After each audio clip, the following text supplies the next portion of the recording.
Gambling problem? Call 1-800-GAMBLER. In New York, call 877-8-HOPE-NY or text HOPE-NY. That's 467-369. In Connecticut, help is available for problem gambling. Call 888-789-7777 or visit ccpg.org. Please play responsibly on behalf of Boot Hill Casino and Resort in Kansas. 21 plus age and eligibility varies by jurisdiction.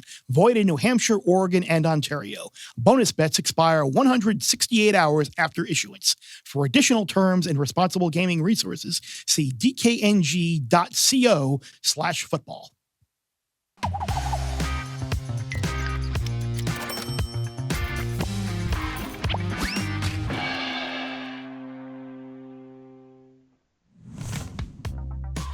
Welcome, Bear Bets, presented by DraftKings Sportsbook. Score big with DraftKings Sportsbook, the best place to bet touchdowns.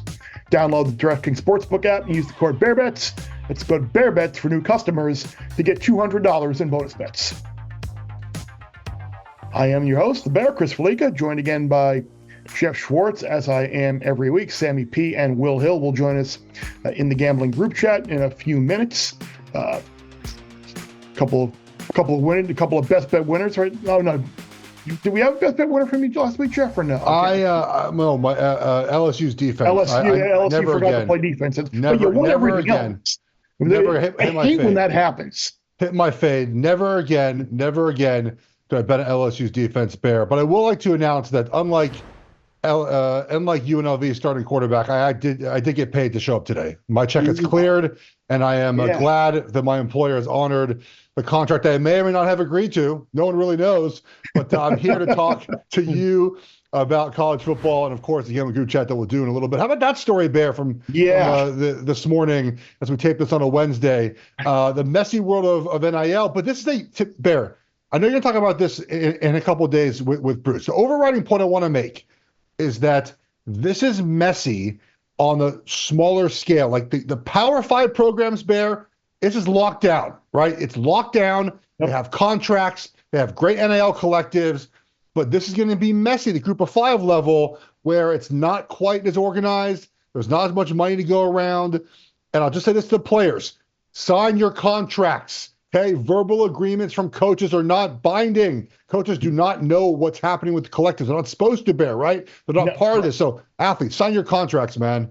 Yeah, I just know, and knowing of what we're going to talk about as the week goes on with this. If I were a player on that team and we're undefeated off of a big road win at Kansas, and we got our biggest conference game of the year, we're a conference opener of the year. Yeah. They got Boise later in the year, and we got a shot at maybe winning this league and making the playoff. And my starting quarterback bailed on me over potentially a promise about next year. That wouldn't sit well with me. But UNLV's captain at linebacker, Jackson Woodyard, tweeted out to a picture of the new quarterback, "About time, let's ride." So there we go. They're rallying around. It's Hill, right? The backup quarterback's his last name is Hill, I believe. It's a kid who transferred in from Campbell. Okay. Well, hopefully his check cleared. And supposedly they don't think Sluka is that much better than him. So maybe it's not going to be as much of a fall off as a lot of people think. But I'm all in on UNLV. I'm rooting for the Rebels now the rest of the year. One team that I'm rooting for is the helmet over my shoulder there, correctly, with September Heisman winner Cam Ward. We all know how the September Heisman winners go, whether it's been Forcier from Michigan or Denard Robinson. Or Geno Smith, the long list. So just Michigan quarterbacks. The long list of September Heisman, of illustrious September Heisman winners has gone on. But Cam Ward is your Heisman favorite right now at plus 450. Jackson Dart in there. Jalen Milroe, Nico, Dylan Gabriel. We'll have an interesting conversation in the gambling group chat, which we recorded a little bit prior to this segment, about a potential way to bet the Georgia-Alabama game. that involves Jalen Miller. So stay tuned for that. Is there still any value here left in the market? I mean, I think off of last week where he forced that fumble and he had a huge game receiving, Travis Hunter again is gaining a lot of steam, and he's around 20-1 or so. He is on the field so many snaps per game. The question is, A, can he keep this level up of playing this number of snaps per game? B, can he continue the level that he's playing at? And C, and I guess this is the biggest elephant in the room, is can Colorado win enough games for him to win the Heisman Trophy? Because I think whether there should be or there shouldn't be, I think a lot of people are saying I can't give a player on a 6-6 team the Heisman Trophy. So where do you stand on Hunter? I mean, we talked about him before the year. It price is much bigger than what he is now. So I mean, I made a good bet. I'm happy with those bets. I would expect him to win, but here we are. So where do you stand on the whole Hunter? Is he the best player? Should he win type of deal? So I think with unique players, you have unique circumstances, right, Bear? Like, he's a unique player. There's nothing really ever like it. Now, there have been players that have gone both ways, but not at the level of Travis Hunter. And not only that, Bear, like, he's directly impacting games. He had the tackle on the fumble, right? I mean, forced the fumble that won them the game. Like, there are specific plays he is making that we can point to, saying these are the plays that are winning Colorado football games. And yes, they might be 6-6. That you see, I mean, the Baylor win, I think maybe skewed sort of their win total, right? Like, they were certainly going under if they lost that game. Now they might go over. But to me, and I have a ticket as well as you do on Travis Hunter, this is where that cash out option sort of helps, right, Bear? Like, get to a certain point of the season. I think we both agree he's not going to win. He will be in New York City. Maybe that cash out option provides you a little bit of value at some point this year, Bear, right? To make a little bit of profit, because I think we both agree he's not going to win unless they go 9-3, which I don't think is happening. But maybe there's a cash out opportunity at some point to make a little bit of money on your Travis Hunter ticket. Yeah, then the next time I'm in the state of Arizona, I'll hop on the app where I made that bet and see what the cash out option is. Unfortunately, in the state of Connecticut, I can't bet Heisman awards or awards in general in college football. But yeah, I made that bet when I was out in LA for the summer of soccer there. I had a couple of off days and flew to Phoenix in the morning, went to the Delta Sky Club for a couple of hours, made a bunch of bets, made a bunch of cross-sport parlays involving Euros and Copa and WNBA and NFL and a whole bunch of stuff. And I made some Heisman bets with Hunter. So yeah, if I happen to find myself in Arizona, I'll look and see what that cash out option is. But if I had to make one bet right now, it would still be Quinn Ewers. And we talked about it a little bit last week. I can't remember if it was here, if it was or with Bruce, about how we kind of knew that Arch Manning would go out and have a great game against UL Monroe, and might have created a little bit more value on Quinn. You can still get Quinn around 15-1 or so. I think he will play this weekend, because I think if he doesn't play, you run the risk of maybe giving the fan base kind of some ammunition to say, keep playing Arch. But Sark has been pretty steadfast that Quinn Ewers is quarterback, and they have a national championship type team and a Heisman winning type quarterback in Quinn. So if I had to make one bet right now, it would be Quinn Ewers, because I do think if they happen to beat Georgia, get to the SEC title game, and they're undefeated, he has a very, very good chance of winning. I think he's playing the best, or was playing the best till he got hurt. Good offensive line, good wide receivers. I don't think wagering Dylan Gabriel, Bear, but he's completing like 84% of passes. Like, he's playing good. If they beat Ohio State, that number is coming way down. I'm not sure they're beating Ohio State. I'm just saying that if they do, Bear, he's the front runner, right? Probably, if he continues to play. You'd think so. He's playing now. Again, I don't know if he gets home. I don't know if he's dynamic enough to do that. But if they get by Ohio State, the schedule's pretty light on the back end. You get a Wisconsin team that doesn't have a quarterback. Their defense hasn't played terribly well. You have Michigan. That'll be tough. It's the games at Michigan that defense can play well, but that's about it. I'm not saying you put money in Gabriel now, but I'm also saying that if they can beat Ohio State, and maybe that's how you play that game. You take Gabriel to win the Heisman. He's playing good football right now. It's sort of ignored because Oregon kind of started a little bit slow there. And this is a great conversation and a great point to have, because I brought it up a couple of times last year how I was sitting in South Bend the weekend of the USC Notre Dame game last year, and I got Jaden Daniels at north of 30-1. Yeah. And so these prices fluctuate ridiculously, and certainly you got to try and buy at the best possible price and sell at the best possible price. So speaking of fluctuating, there is no fluctuating with the gambling group chat. Will Hill, Sammy P join Jeff and I, kick around all the biggest games in some different ways you can attack betting them. Enjoy. Gambling group chat is back.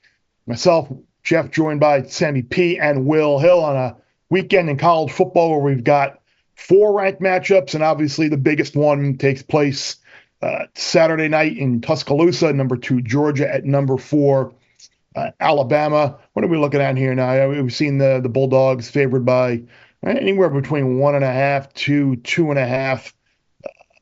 Scrolling down right now to get the most updated number from DraftKings. DraftKings looking at 2 and 48.5. There are some 1.5s out there if you like the dogs.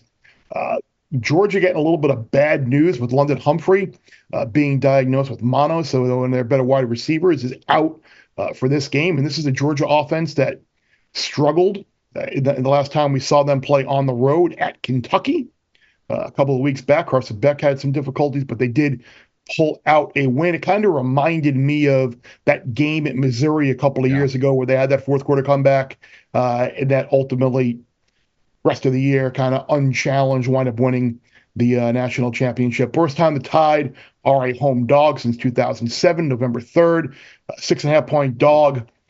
LSU wound up. Was that the overtime game?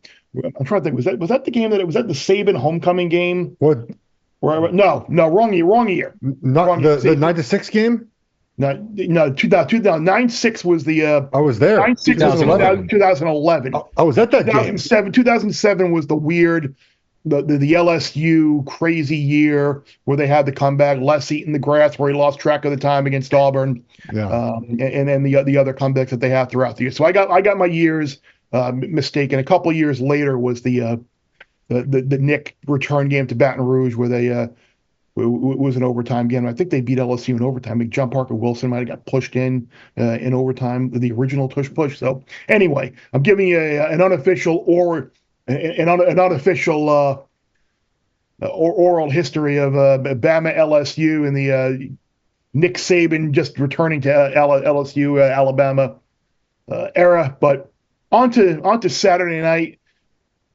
It feels like a lot of times in these games, Sammy, that when Georgia goes on a road against a ranked team, typically the defenses tend to have their way. Bama's been kind of boom or bust offensively. Really haven't been able to run the ball well, but they do got some big play wide receivers. I don't have a play in this game right now. Maybe I will by kickoff, but if you have made a play in this, or you have any initial thoughts there, Sammy? Well, Bear, as we know, you don't always have to bet the biggest game on the board, but I can tell you what my numbers say. Georgia 131, Alabama 128.5. So 2.5 points better on a neutral. How much is home field worth at Alabama? I think it's worth at least 4. So Bama maybe should be a favorite in this game per my numbers. Want to be careful there. Don't want to say the wrong thing again with my numbers. A lot of people are talking about the over. The thing to consider in this game is that both teams have been off for a week. So that usually favors defense and preparation. We've seen this total come down a smidge, open 49. It's a little bit lower now. I don't know what's going to happen. And I feel totally okay saying that. Yep. I would probably, if you made me bet it, like I have to do these picks every week, we're in a pool where we pick every top 25 game. I will probably put Alabama in there +2. Don't feel great about it, though, Will. I mean, this is a game that could go any which way, side or total. Bet it, nerd. Bet it. Yeah, you hit on something too, where it's like both these teams are off a bye. So you've got DeBoer with time to prepare. You got Smart with time to prepare.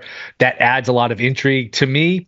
And I'm curious, and I'm not much of a betting split guy. I'm not a betting split guy at all, but I'll be interested to see what sort of the the quote unquote public side is, because how often do you get Bama at home getting points? But also flip side of the coin, how often do you get Georgia under a field goal? I tend to lean towards the Georgia under a field goal. Now, I know it's not the same team. They certainly miss Bowers. They miss McConkey. They don't have the same level of skill, same level of explosiveness. I've just seen too many awards with Bama. I don't know what to make of Bama yet. It feels like they are kind of caught in between the Saban era, not quite in the DeBoer era. The offensive line, I think the secondary. I watched a good part of that South Florida game. South Florida had guys wide open, all over the place. You can't take much against the Wisconsin game because Wisconsin was playing with a backup quarterback. I just think, and this is a little narrative-y, but Georgia probably comes into this game off a bad performance against Kentucky and off of last year with the idea that, hey, these guys ruined our chance at a three-peat. We could have repeated. We maybe should have three-peated. And look, I probably wouldn't have bet against them to do so. So I don't want an angry Georgia team. I don't want to fade an angry Georgia team. I'll take Georgia on the money line. Like Sammy said, you don't have to bet the biggest game on the board, but I do think Georgia has enough to sneak by. But man, what a game! Saturday night, Tuscaloosa. This will be a fun one to watch for sure, Bear.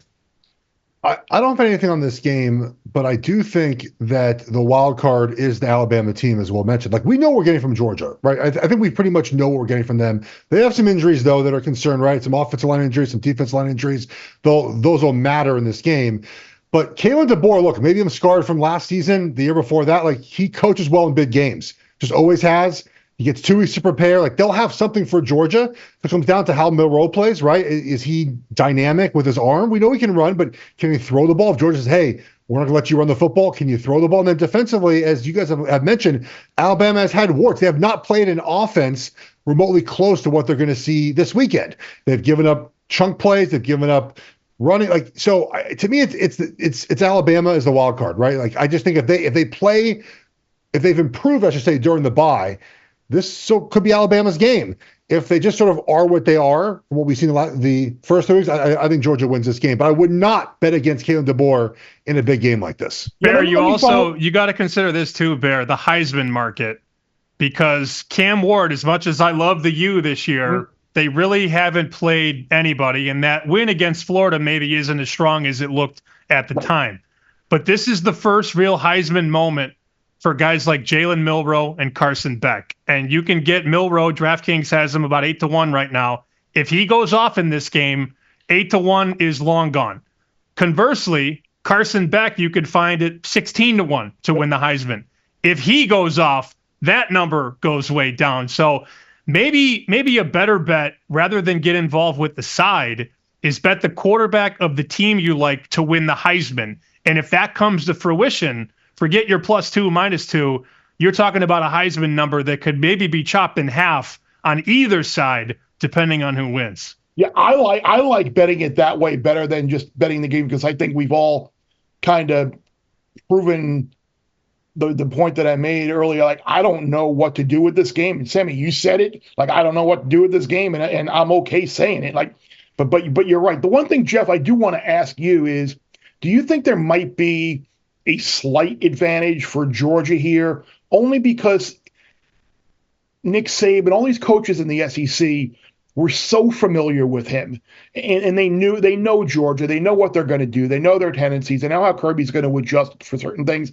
The fact that DeBoer hasn't played him yet and hasn't been in the foxhole in battle with him, maybe he's not as anticipatory of what Kirby's going to do. Do you think that might have a little bit of an edge for Kirby in Georgia here, or do you think that's kind of just a non-factor?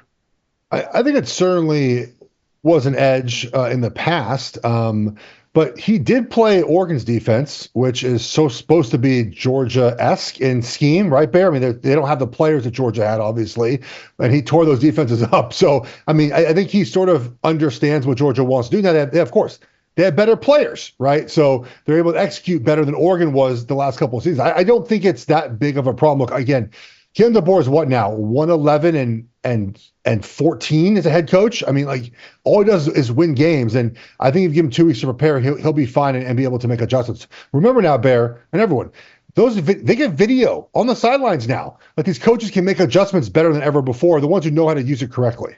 Mm-hmm. The interesting thing. I was just going to say quickly, sorry, I was just going to jump in and talk about the Heisman because you were talking about Milroe. Has a 17-year-old ever been considered for the Heisman? This kid Williams, the receiver for Bama, oh my goodness. I don't know if it's going to be this year, but he's going to be on some Heisman watch lists pretty soon. And if Bama wins this game, he's probably going to have a monster game. And if you're looking for like, hey, think outside the box and not just the quarterback, if this kid has 200 yards and a couple touchdowns, who knows? We've seen wide receivers from Bama win before. Yeah, no, but between he and Jeremiah Smith, you got a couple of really young, unbelievable wide receivers. You just think the last time Bama was a home dog was the year that this kid was born. So it's just amazing. Kid's born in 2007.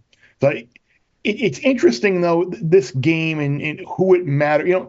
I love who does it matter more to? It matters to both teams because they both want to win. But if you look at Georgia's schedule, like they got to go on the road to Bama, who's ranked 4th, Texas, who's ranked 1st right now, and at Ole Miss, who's 6th.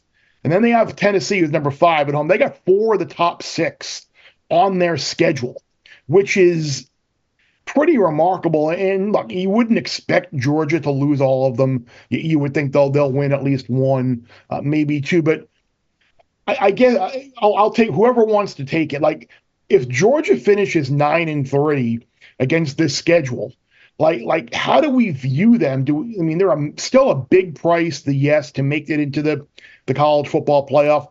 But is there a scenario where a 9-3 Georgia might not be in the top 12 at the end of the year? I think we would all agree talent-wise they probably would be. But do we really have an idea what the committee might do with the 9-3 Georgia? Could they unbelievably be left out?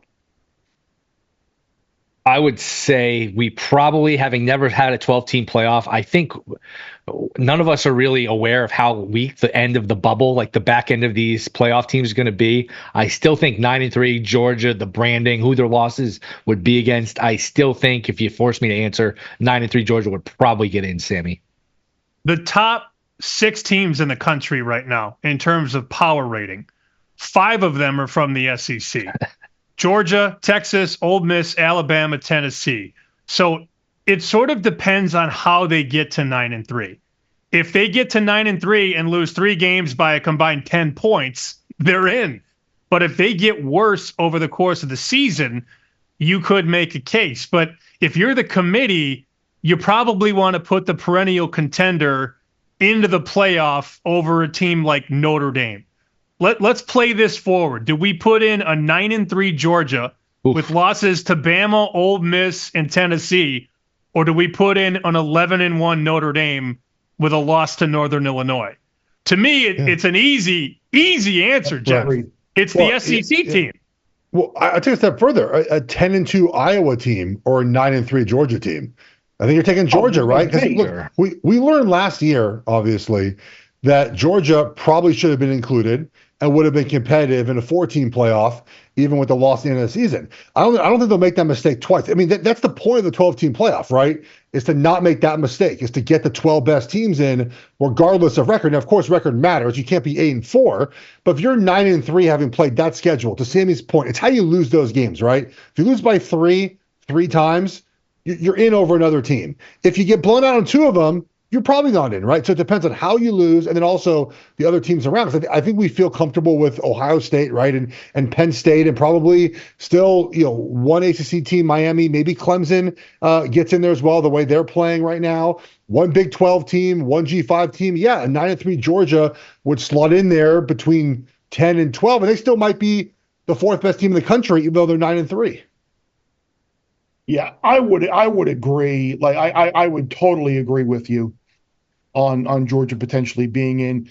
You mentioned Ohio State. You mentioned Penn State, the other team in the Big Ten, who we feel pretty good about in making the playoff. Remember that the last time Illinois headed to State College, that unbelievably horrendous 9 overtime game where they were just trading 2-point conversions. It was just an absolutely painful watch. And Illinois coming up, like, you got an upset win over Kansas. You got an upset win at Nebraska. Now you're an 18-point dog on the road at Penn State, who has looked pretty good for the most part this year, outside of a spell in that Bowling Green game where BG had the lead for a good part. But they came out and they took care of a terrible Kent State team, and they took care of West Virginia very handily in Morgantown.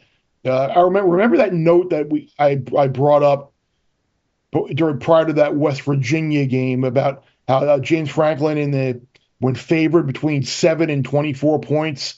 I think it's now 17-0-1 against the number. Yeah. But like this falls into that category, and it looks like, Sammy, Illinois is a very popular underdog, and I can't blame anybody for taking 18 in this game if that's the way they view it.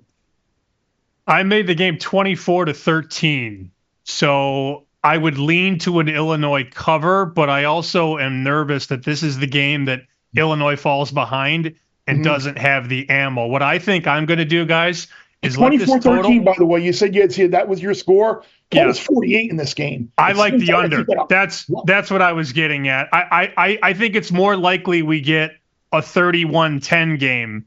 Penn State wins by 21, then we get a 38-24 game, because Illinois is very good at a couple things. Number one, they're 131st in pace right now, guys. 131st. So they are playing so slow. This is Burt ball. Run the ball, jam it up the guard, keep the ball and keep Penn State off the field. I know that. Did it move, Jeff, when I say jam it up the guard? Yeah, a little bit. Yeah. You love that. Yeah, it was great. Yeah. They don't have the guys to be in a shootout. So I have to imagine Bielema is going to try and eat clock, run the football, punt the ball probably a million times, and make Drew Aller prove that he can go 80 yards, 85 yards on your defense. Could Penn State cover? Of course. I had a tweet the other day. Should I put the 401k on Illinois? No. No. You should not. You should not do that, actually. I lean under. This open 47. It's up to 48 at DraftKings. I don't know how much higher it's going to go. I would love 49 to go under 49. But again, 24-13. That's where I'm at. So I am substantially, lower than the total by 10 points.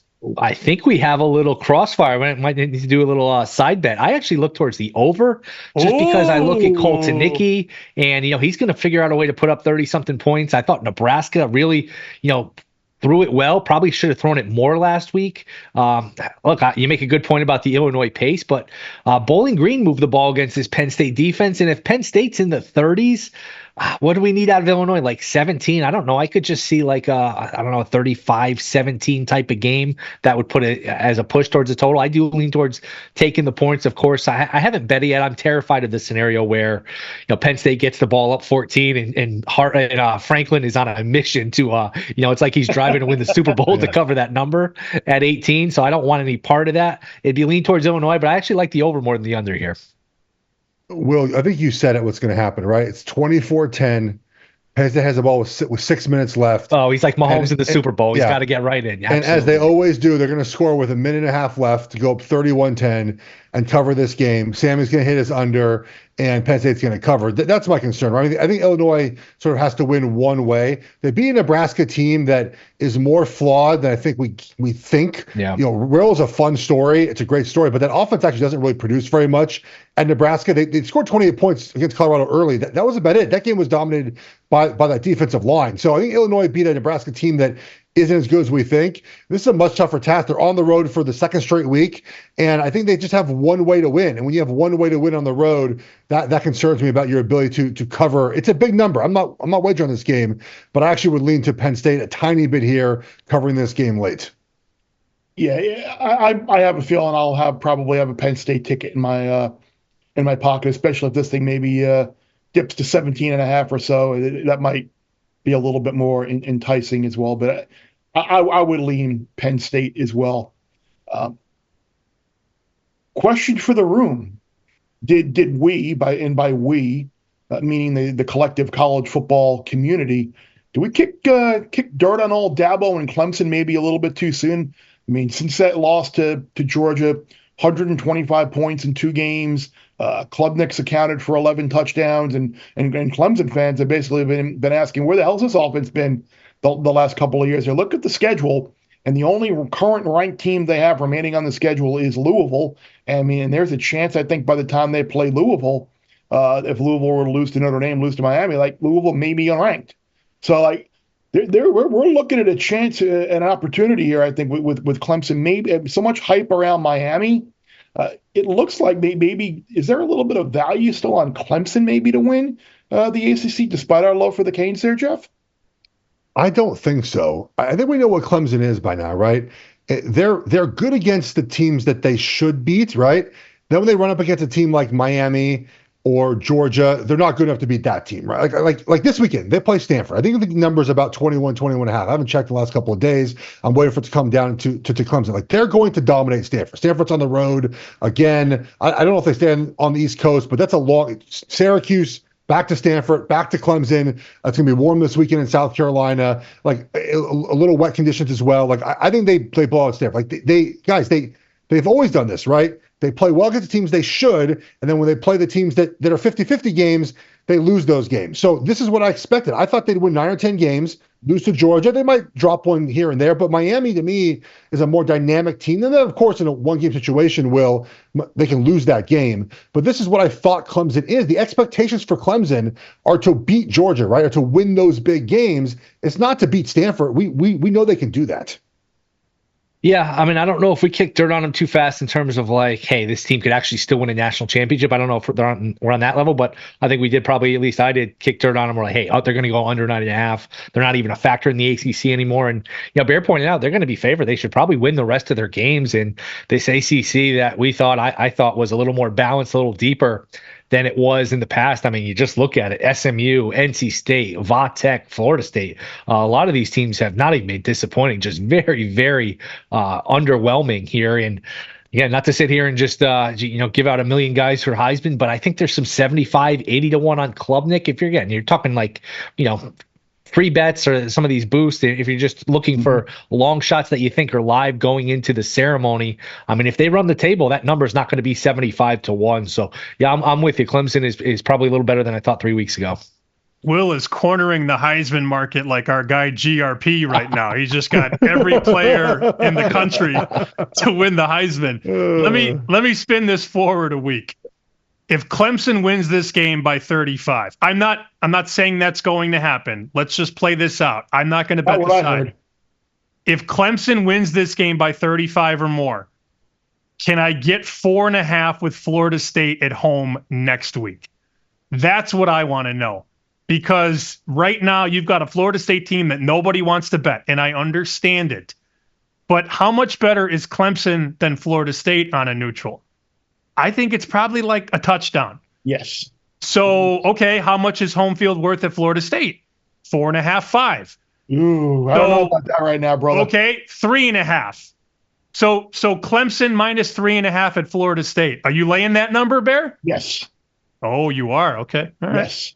Okay. I don't think the market has appreciated how bad Florida State is. Okay.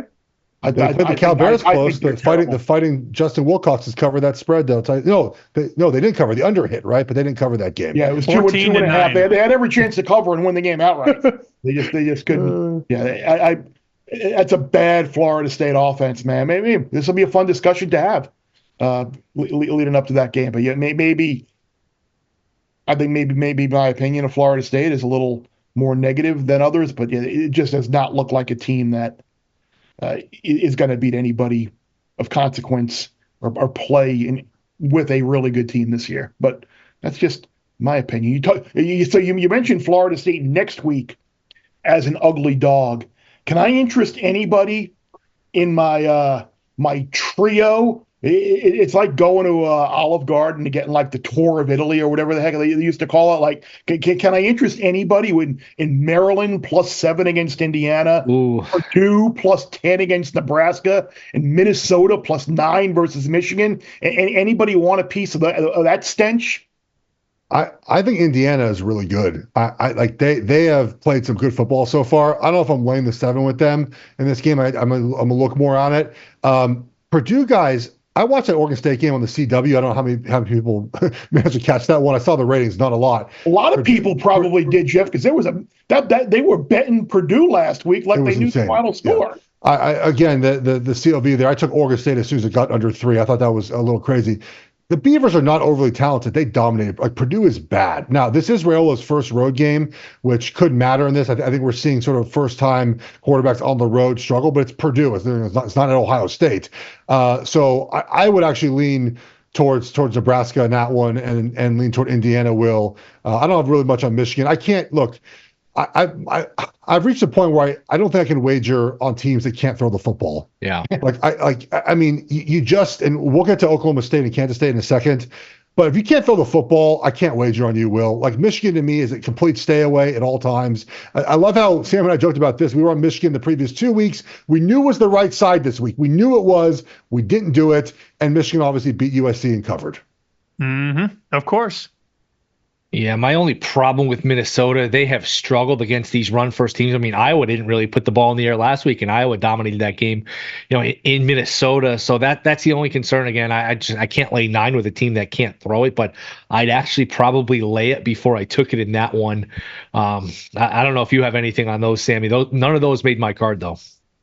How's Minnesota going to score? Yeah. That's my only concern. It's not that I love laying 9 with Michigan. I mean, I wouldn't, to Jeff's point, I wouldn't take 6 last week at home. I'm not going to lay 9.5. I don't know. I mean, they looked better with Orji. And finally, Sharon Moore realized, I'm going to take Davis Warren and I'm going to send him back to boarding school where he belongs and get him off of my field.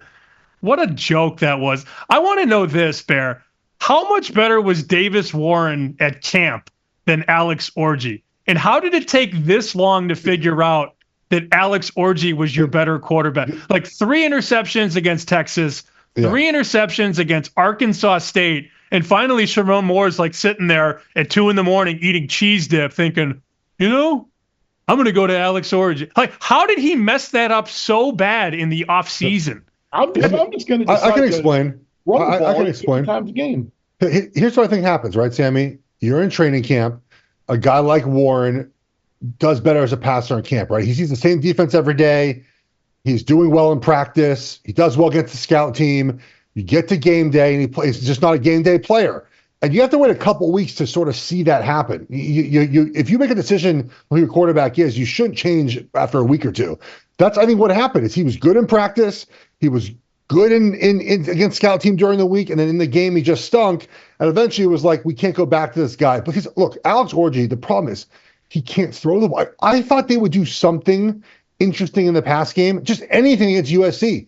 Nothing. Their offense was 3 explosive runs. That was it. So I think that's why they went with Warren early and then realized he wasn't good enough and just said, screw it. We'll take the more athletic quarterback that could do some good things for us with his legs. And we'll just try to hit home runs if we can. If not, we'll just beat up someone at the line of scrimmage. Total's gotten absolutely pounded too. Open 40 in the desert, 35.5 at DraftKings right now. 9-point favorite, total of 35. Still don't know about Loveland either, so that could be another Michigan offensive weapon that would miss his potentially second straight game. I don't know. I think the Gophers are going to find my way onto the ticket. It's just such a coming off of that upset win last week in which they kind of SC really helped them out by just with that game plan. You can't tackle, pick 6. Like, I don't know. A lot has to go right, I think, for Michigan to win by double digits, but we'll see. I was totally wrong in a shocker. I'm wrong a lot, but last week I actually played Louisville in the look ahead against Notre Dame at plus 3.5. Because I thought Louisville was going to go out and crush Georgia Tech, which they really didn't. And I thought we would see this number close quite. It was actually 4.5. So I took Louisville plus 4.5 last week in one of the look-aheads. I thought it was going to close under a field goal. And now we see Notre Dame minus 6 in a lot of spots. Like, look, I know they went to Purdue and won 65-7 or whatever the heck it was, but Louisville is a hell of a lot better than Purdue. You want to lay a touchdown with Notre Dame here, Will? No, I wouldn't bet. Like, it's 6.5 right now. I'm looking at DraftKings. there's no point. We're recording this middle of the week. No point taking 6.5 middle of the week because you might get a 7. And if you get a 7, that's a big deal. And if it goes to 6, all right, it's not as big a deal as if it goes to 7. But I'm completely with you. The Louisville front four is really good. They're really good against the run. It's still a Notre Dame team. Hey, can they make big plays offensively through the passing game with that offensive line, with their quarterback receiver situation? That I'm not sure. And Brom has always been really good as an underdog. Now, look, Notre Dame lost to them last year. There's some revenge, but I think both teams are going to look at this game and hey, we have to run the ball to be successful. I think Brom and Louisville are probably going to run it to shorten the game because Notre Dame has its flaws, but its secondary, its pass defense is not one of them. They're really good against the pass. So to me, as I'm talking here more, it's maybe more of an underplay, but it would certainly be Louisville for me. Hoping to get a 7, but at 6.5, if I had to bet at 6.5, I would take it. I do like Louisville on the spot. I think you could take the advantage and look at a Louisville money line that has ballooned from plus 140 maybe a week or two ago. If the number's 3.5, we're talking about a favorite of about minus 190, give or take. So you got a dog price of, well, depending on the book and the splits, 150 or so. How about 2-1 on the Louisville money line? I mean, you can get 195 right now. Notre Dame, to me, is the toughest team in the country to peg this year because they have showed you their A game and they have showed you their F game. And the truth always sort of lies in the middle. And the middle, to me, is a game that's probably going to be tied in the fourth quarter. At which point, if you're holding plus 195, $2 on Louisville, you're probably not in the worst spot. I don't like the quarterback room at Notre Dame. I think Riley Leonard's a bum. And it's too bad because he was really good at Duke and then just had so many injuries with the ankle and then the toe. And he never really became the player that he was supposed to be. When he was a sophomore, remember that run? Was it against Clemson last year when he ran over the linebacker and ran for 70 yards and they went nuts? That's not the same guy anymore because his body has just not held up. I don't think Louisville plus 195, 2-1 is the worst idea. Remember I said earlier that I don't like laying a lot of points with bad quarterbacks. I mean, Riley Leonard, guys, I know he's a little beat up right now. He's averaging 5 adjusted air yards per pass attempt. 5. Is that good? He has 1 touchdown this season. 1 touchdown this season passing. I just don't trust him as a quarterback with the offensive line they have in Notre Dame right now. And they're very reliant on the run game, obviously. Louisville knows this. They can say, hey, man, we're going to shut that down, find other ways to beat us. So I would lean toward Louisville here. I don't have much on this game quite yet. But to Sammy's point, Notre Dame is a team that I don't think you could wager on right now at all until either Leonard becomes more consistent or they find more of a more consistent offense. Yeah, being that I said last week I took Louisville plus 4.5. I'll probably take some of Sammy's advice there and just play a little outright Louisville money line play as well. It's kind of a big week in the Big 12 this week. If you're looking for the quality of depth of games, I think the Big 12 is probably your spot. You've got Colorado UCF. That's going to be the big noon game, the big noon kickoff show game, I should say. The game on Fox at noon is Minnesota and Michigan, but Colorado UCF will be at 3:30 on Fox as well with Jason Benetti and Joel Klatt and Allison Williams on the call. Number is big there. You've also got Arizona, Utah. You've got Oklahoma State, Kansas State, 2 teams coming off of kind of embarrassing losses last week. Speaking of embarrassing losses, Baylor is back home, favorite against BYU. Don't say Baylor. Yeah. Don't say it. I'm sorry. I that should have been. That's a straight and you mentioned Oklahoma State. Straight red card on me for not giving you a trigger warning on both Oklahoma State and Baylor. There, that was literally walked right in the door last night, home from. This is the type of year where I forget where we were last week already. Ohio State, I think. Yeah, I was at Ohio State. Yeah, so literally walked in just in time to see Baylor snatch defeat from the jaws of victory, and it was not a good way to walk in the door doing that. So, I got a ton of games here in the Big 12. I guess we'll just start it off with the game that the Big Noon show is going to be at. Colorado UCF up to 15 and a half or so. I don't know. It feels kind of big, but at the same time, UCF coming off of an idle week. Harvey can run the ball. Jefferson. I mean, this is a team that I thought was a contender in the Big 12 before the year. I still think there's value on them. This game is the Super Six sponsored by DraftKings game. We've got the column coming out later in the week, and one of the games is going to be what will the outcome of this game be? UCF minus 15.5 or Colorado to cover that 15.5. So I guess, Sammy, I'll start with you. I know Colorado's near and dear to your heart after last week, so I just want you to let it all out right there. You going to come back with the Buffs this week or no? I stared at the ceiling for 15 minutes after that Hail Mary. Oh, it hurt. I had a lot of money on Baylor, +2, money line, second half, +3.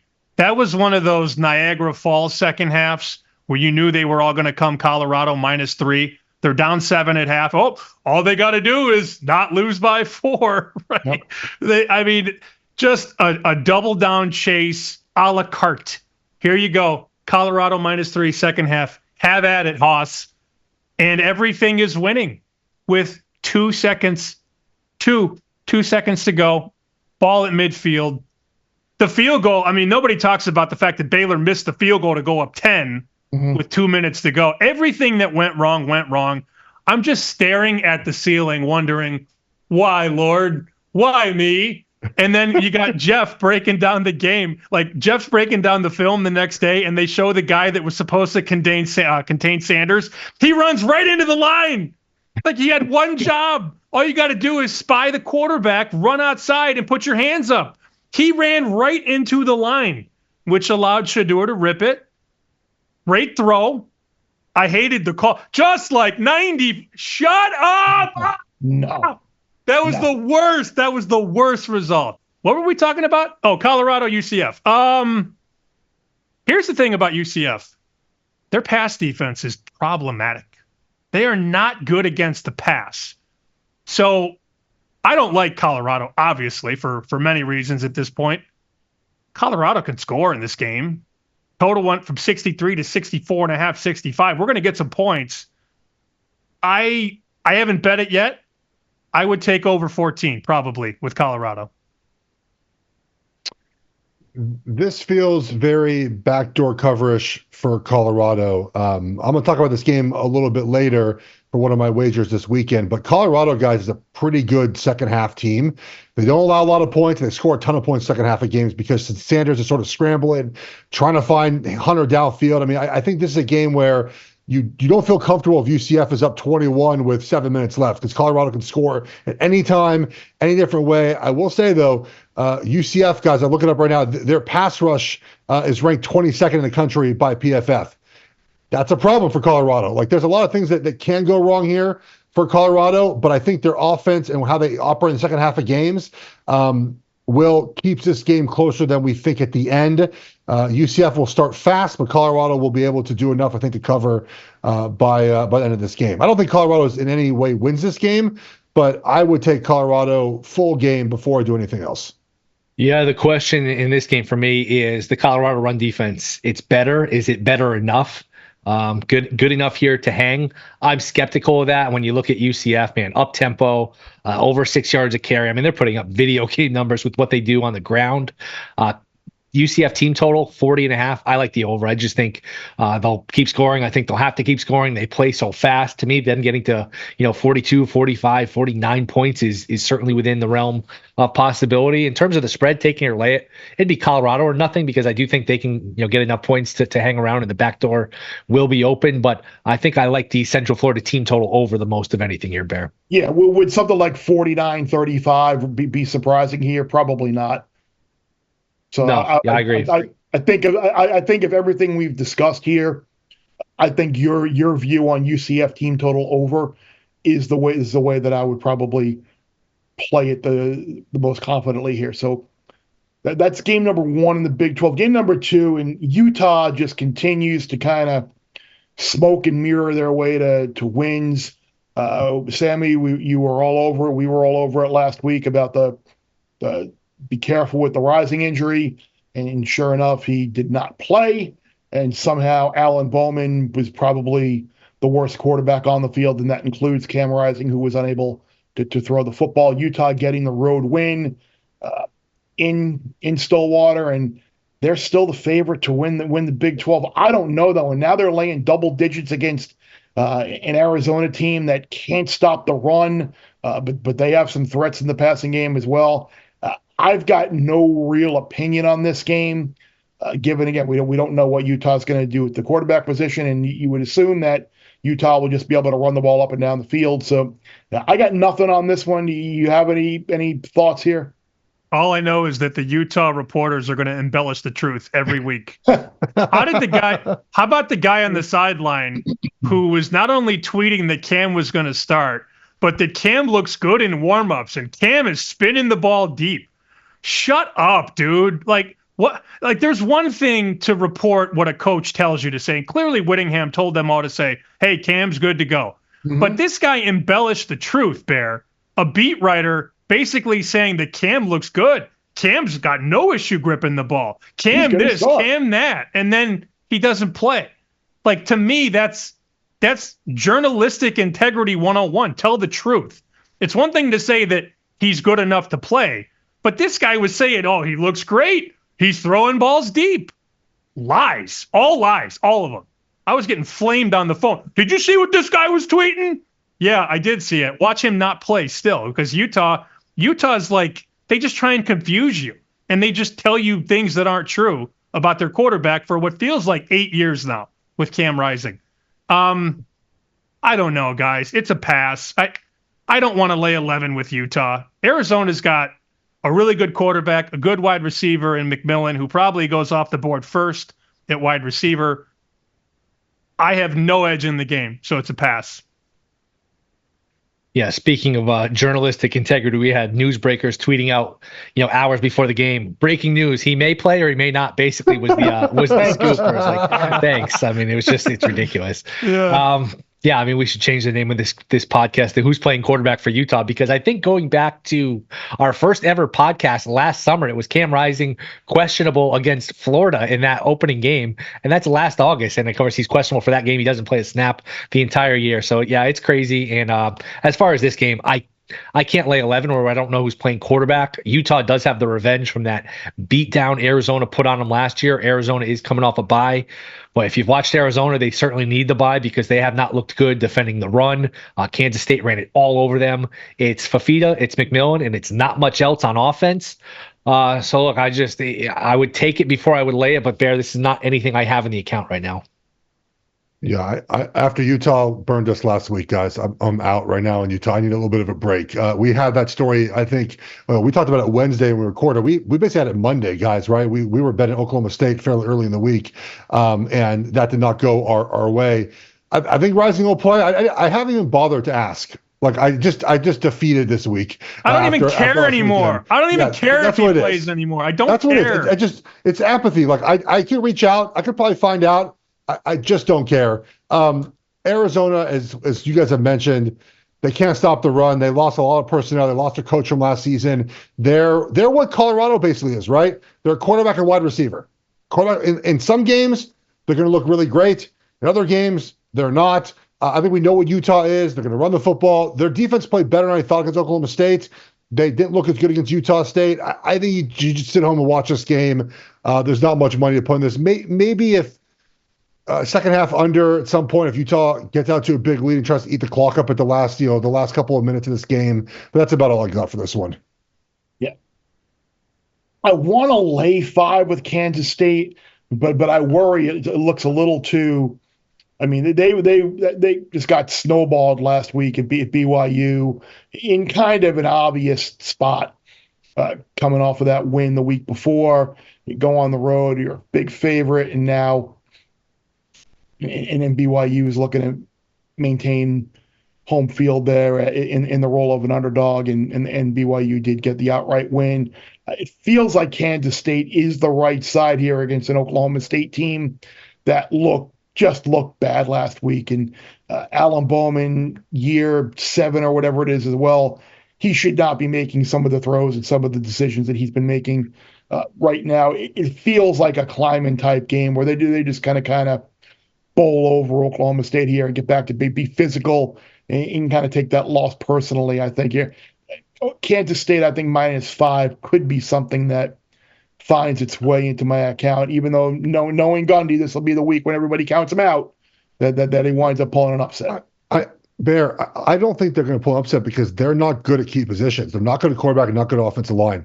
All I heard this offseason was their offensive line was older, 23.5. And I sort of tweeted about this. We talked about this a little bit as we previewed the Big 12. That's a red flag to me. Like, if your offensive line is that old, that means those guys are not good enough to play in the NFL. That means they're just dudes, right? They're just jags on your team. Like, and we see right now, they can't run the football. You can't do anything offensively. Then you're on the road after playing a tough physical game. The Kansas State final score last weekend was not indicative of how that game went. It was 6-3, and then in about 5 minutes, BYU scored 30 points, and like that was the game. It's over because look, Avery Johnson can't throw, right? So we know they're not going to come back in games. But if they start with an early league against Oklahoma State, they're just going to run the ball down their throats, just like Utah did. So I think Kansas State will, to your point, Bear, it might make its way into a wager of mine this weekend. I kind of want to see where that number goes between now and Saturday. But Will, I'm on Kansas State here. Or Sammy, go ahead. I thought Mike Gundy made multiple mistakes in that game last week, namely the first drive of the game. They go straight down the field. And remember, Bear, you got a team in Utah that's about to start a freshman quarterback on the road in a hostile environment for the first time. And what did Mike Gundy do? He kicked a 23-yard field goal to go up 3-0.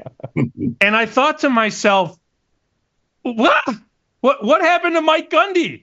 That is, you have to go for that there and make it 7-0 and get the crowd into it and put this kid in a situation that is more pressurized. Yeah, exactly. Worst comes to worst, you don't get the touchdown. He's at the 10. He's at the 10. 4. Here we go. He's at the 4. He's not at the 10. He's at the 4. And then there were 2 other times in that game, and I'm not making excuses. I mean, Utah manhandled Oklahoma State. But I thought from a coaching standpoint, Gundy should have gone for the score there to go up 7-0, and he punted twice from midfield on 4th and 1 and 4th and 2. I don't know what happened to Mike Gundy on Saturday, but it should be studied because he coached that game like a wuss. Yeah, it's amazing how unproductive. Yeah, that was almost like a little Mitch Blood Green there. Like a sissy, he ran. Right? I almost said a couple other words, but luckily wuss came right into my brain at the last minute. Yeah, I don't have anything. That was a misleading final too. Both games with their games last week, both these teams, because that was 22-3 in the competitive portion of the game. And you look up, and I turned it off, and I saw, what was it, 22-19 final. I don't know how it quite got to 22-19. That was a lot of garbage time production there from Oak State. I can't believe how little Ollie Gordon done. And Geoff Schwartz talked about, you talked about the offensive line, and maybe that's why. I guess that is because you don't usually talk about a college running back as like, hey, this guy's past his prime or washed up. But it's amazing to see somebody who's been this good for this long be just do so little here. Sammy, the question I've gotten the most so far earlier in the week is, why is Baylor favored over BYU? Pass. I have nothing. I have bad nothing quarterback. to add. Bad quarterback again. Just don't wager these bad quarterbacks. Just be done with it. I am passing. I am not responding to that question. I was just asking you an odds-related question. I wasn't asking you for a pick in the game. People are genuinely. This is the whole AP poll. They see a ranking in front of a team, and they automatically think that team is better than the other team. So like they don't have the understanding that it's based on power ratings and the odds and getting both sides a two-way action and home field edge. So all that comes into it. So okay. On a serious note, okay, so just from a number standpoint, I've got Baylor at a 114 and BYU at a 111. So I think the reason people ask that question is because they watch BYU kill Kansas State and they watch Baylor lose a heartbreaking game against Colorado. So what happened last week is absolute, correct? Results have variance. Things happen in football games. But if you just rely on your numbers, Baylor is better than Brigham Young in terms of power rating, and Baylor is also at home. So, yeah, Baylor's got to be a favorite here. Can you imagine if they made BYU the favorite? The Sharps would come in with dual handguns and take everything they could on Baylor +3, +2.5, and they would literally blow it to smithereens, and you'd be at Baylor -2. So the books know that, what happened last Saturday in the grand scheme of things doesn't matter in totality. That's why Baylor's favored, not because, BYU blew out Kansas State and Baylor lost. It comes down to power rating, and Baylor is still rated a smidge higher than BYU, and they're at home. Period. Baylor was at Colorado last week. Baylor should have won that game, Bear. That's why they're favored. Anybody want to have a stab at a Big 12 future? Anybody got anything that they're I before the year I played both Iowa State and UCF to win the league, and I'm sticking by one of those two teams to win. I want no part of Utah as a short shot here. No, I know Sammy likes Colorado, and he bet in Colorado to win the Big 12, but I can't get behind that. My question with Baylor, though, if Baylor's down 10 points at halftime, does Aranda coach the second half? Because the way they blew that Colorado game, I don't know how long that leash is going forward. Yeah, sorry, Bart. No. There was a point made in the telecast that he's the only head coach that calls the defense. Now, that's a little misleading. I think there are other coaches have parts of saying the defense, but might not call it every play. And when you're the head coach who calls the defense, and you have guys, not only was the Hail Mary not defended correctly, remember the play before? They hit the Colorado hit it right wide in the receiver, numbers. right in between the numbers at the 4-yard line. Like, the ball should have been down at the 4-yard line with one play left to go for Colorado. And instead, so 2 straight plays, he called timeout and still made a mistake on that final play with the way it was defended. And Sammy mentioned the guy off the edge. They got what they wanted. The guy just kind of blindly ran in the middle defense. So when you're the head coach of a team and you're the defensive coordinator and you have those mistakes, what's the purpose of you being the coach? Like, you're out of here immediately. So it's even worse when you coach a side of the ball, and that side of the ball is the reason why you're losing. It's the same thing with Brandon Staley with the Chargers last season. It's like he's just whiz on defense. Where's the results at? Show me the results, Sammy. And they also, the name of that play, Bear, I found this out because I've got a buddy at Baylor who told me that Robertson was going to play, and we talked about that on Bruce and the Bear, that Robertson was going to play over Finn. The name of that play at the end of the game, that defensive alignment, is called Victory Cigar. Oh, yeah. Whoops. Sorry about that. However, you did get a chance to smoke the victories. Do you know the Dartmouth fight song? No, I don't. No, I don't. They killed Fordham. We're just going to fade Fordham to oblivion. I don't know. Last week we were saying, what's the number on a team that's been favored by 25 and 30 and has 2 losses? Fordham gets absolutely drilled by Dartmouth, and now Fordham has to go and play, let's see, I forget who they even play, Monmouth. 308. Sure. 308-925-8675-309.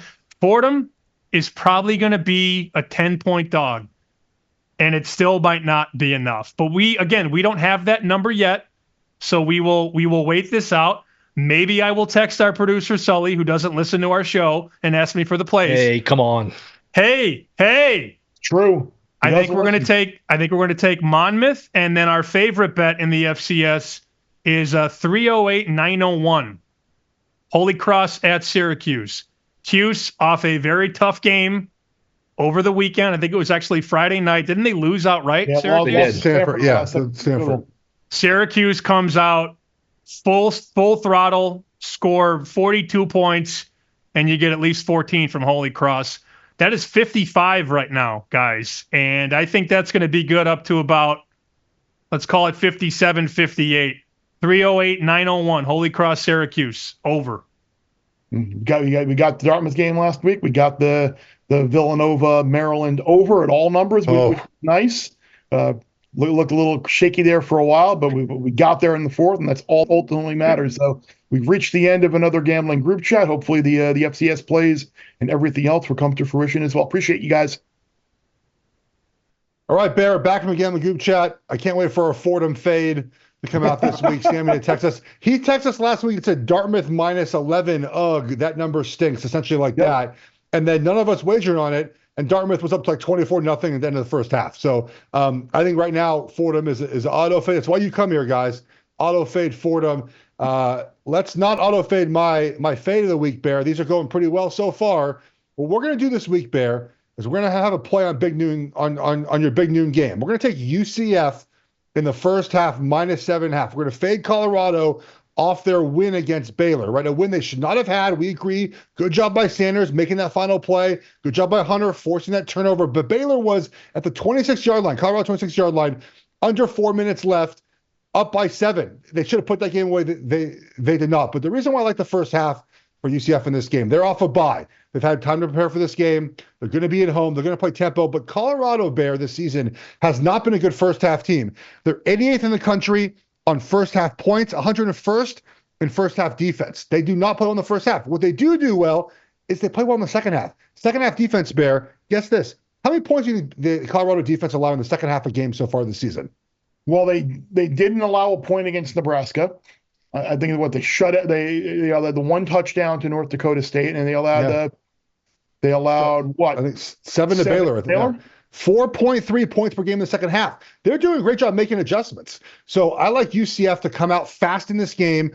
Also worth noting, I love Colorado for a couple of reasons. One is they give us a lot of content, and one of them was that Deion Sanders had to restart practice because the energy level wasn't good.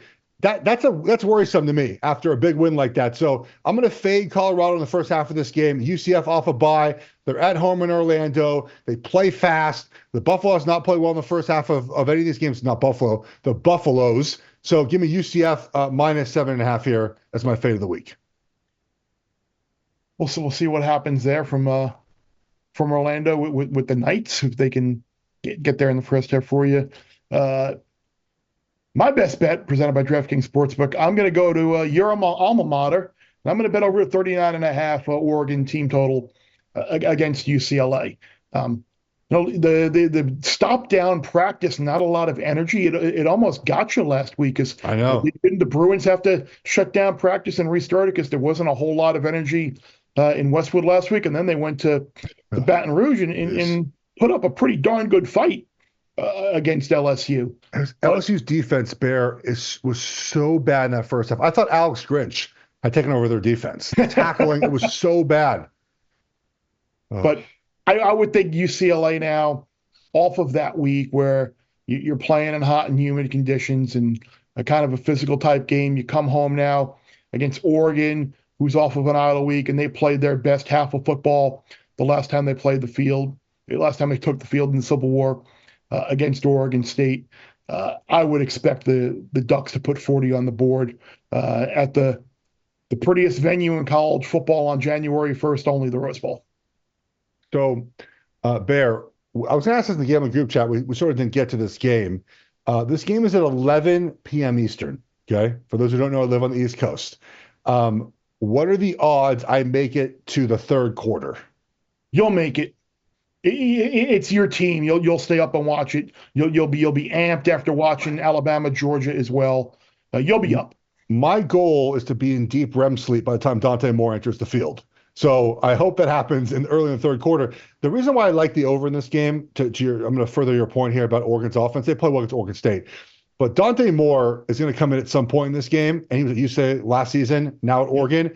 Bear, and they don't stop the offense. Playbook will be open. They continue to play the offense. And this is what's happening in college football now with a lot of these teams that have these backup quarterbacks that are five-star kids that are good players. They just play the regular offense. It's not run the football and go home. He threw the ball 3 or 4 times against Oregon State. He threw a deep shot. It's a pass interference. Like, they're going to continue to play. So I like your team total here over. I hope to not be awake, honestly, Bear, to see if this catches or not. I'll wake up in the morning and see. My best bet, presented by DraftKings Sportsbook, the State University of New Jersey, Let's Bear, hear it. continues to make me money each week right now. Rutgers -2.5 hosting Washington. Washington's first game, Bear, outside the state of Washington, really outside of Seattle so far this season. They've been like ho-hum, right? Okay, win against Northwestern. Okay, win against Eastern Michigan. Lost to Washington State. But more importantly, I just like Rutgers, Bear. They're good on defense. They run the football. They do enough at quarterback. I think it's a tough spot for Washington in their first road game Friday night at Rutgers. Long trip for the Huskies. I think Rutgers just is better. I think they're a field goal better than Washington. It's kind of that simple. So I like Rutgers here minus 2.5. I think they are too. That was a really impressive win to get up at Lane Stadium last week, play from ahead, and allowed them to do the things that they do best and run the football and play defense. So I'm with you there. So we'll see if the fade, the best bets and all the bets and conversations will come to fruition this week. Appreciate everybody out there watching on the YouTube channel. Make sure to follow us on Spotify, Apple, or wherever you get your podcast. Subscribe to that YouTube channel, the Bear Bets YouTube channel. We'll be back next week to talk about how we did this week and what to look forward to the first Saturday in October. The last week of September, first Saturday in October, coming up next week. So let's close the month strong. For Will, for Sammy P, for Jeff, I'm Bear. Less you bet, more you lose when you win.